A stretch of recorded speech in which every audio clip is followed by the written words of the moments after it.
Privée du Grand Chelem, l'Irlande a néanmoins conservé son titre samedi lors du tournoi des 6 nations face à la France, habituée à la deuxième place, et une Angleterre en progression, tout comme l'Italie de Gonzalo Quesada. L'Irlande double la mise. Le 15 du trèfle, deuxième du classement mondial, a confirmé sa domination sur le rugby européen en s'adjugeant le tournoi pour la deuxième fois de rang, une première depuis l'Angleterre en 2016 et 2017. Contrairement à l'an passé, les hommes d'Andy Farrell n'ont pas agrémenté leur succès d'un grand chelem, la faute à une défaite sur le fil à Twickenham, 23-22, lors de l'avant-dernière journée. Moins souverains sur la fin de la compétition, les Irlandais ont de même bien digéré dans l'ensemble leur déception de la Coupe du Monde et la retraite de leur maître à jouer Johnny Sexton. Les Bleus, éternels seconds? Les Français, nouveaux poulidors du rugby? Ils ont terminé à la deuxième place du tournoi pour la 4e fois en 5 éditions, 2020, 2021, 2023, 2024, depuis le début de l'ère Fabien Galtier.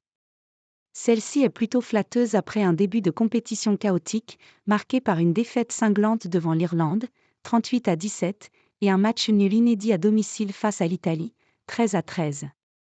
Privé de son meilleur joueur Antoine Dupont et encore marqué par l'échec de son mondial à domicile, la France, grâce à l'injection de sang neuf, a tout de même trouvé les ressources pour redresser la barre et sauver les apparences.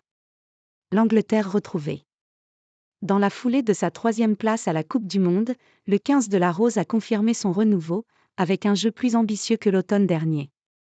Emmenés par leur 3e ligne hyperactif Ben Earl, les Anglais se sont notamment offert le scalp de l'ogre irlandais et ont poussé la France dans ses retranchements ce week-end à Lyon, 33-31. On continue à progresser, ça prend du temps. On fait forcément des erreurs, mais on en tire des leçons, a analysé le sélectionneur Steve Borthwick, qui impose petit à petit sa patte sur l'équipe. On a affronté lors des 2 derniers matchs 2 équipes du top 4 mondial, Irlande et France, et on a montré qu'on pouvait les battre. L'Écosse, un air de déjà-vu. 2 victoires, 3 défaites et une 4e place finale, le 15 du Chardon, comme souvent, a avancé sur courant alternatif. Sa 4e Calcutta Cup, le trophée décerné chaque année au vainqueur du match entre l'Écosse et l'Angleterre, consécutive ne suffit pas à sauver son tournoi.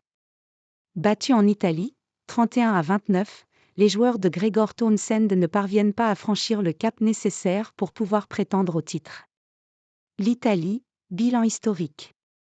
Avec 2 victoires, contre l'Écosse et au Pays de Galles, et un nul, en France, la nationale a enregistré son meilleur bilan depuis son intégration dans le tournoi en 2000. Le centre d'origine argentine Ignacio Brex et le 3e ligne et capitaine Michel Lamaro ont été 2 des visages de l'embellie italienne, quelques mois seulement après les gifles reçues en Coupe du Monde face à la Nouvelle-Zélande, 96-17, et la France, 60-7. L'Italie n'est plus cette équipe sympathique qui attaque bien. On est retourné aux bases du rugby italien, sans perdre cette capacité d'attaquer. On a retrouvé de la personnalité et de la solidité en défense et en conquête, a apprécié le nouveau sélectionneur Gonzalo Quesada, dont les débuts sont plus que réussis. Le Pays de Galles en chantier. 5 matchs, 5 défaites pour une cuillère de bois infamante. Le chantier entamé par le sélectionneur Warren Gatland, avec une équipe considérablement rajeunie, prendra du temps. Le Néo-Zélandais a présenté sa démission après le revers contre l'Italie, 24-21, samedi à Cardiff, mais la fédération galloise l'a repoussé. L'avenir est prometteur, veut croire le capitaine de 21 ans David Jenkins.